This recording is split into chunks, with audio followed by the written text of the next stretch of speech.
Sultanımız müsait midir? Konuşmak halimi arz etmek isterim.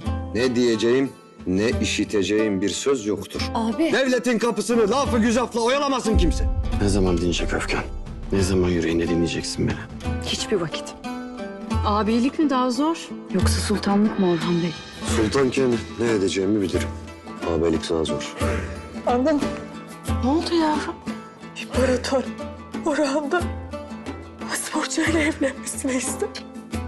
Devlet için ödenmesi gereken bedel neyse ödenecektir. Devlet büyüdükçe kadınların kalbi mi daralır? Destur! Kırıkların hamisi, Ali Selçuk'un varisi Şahinşah Bey! Roma'yı kurtarmak için. Belki de bu benim kaderimdir. Ben buna nasıl dayanırım? Aşk sözle olmaz prenses. Sabırla ispatlanır.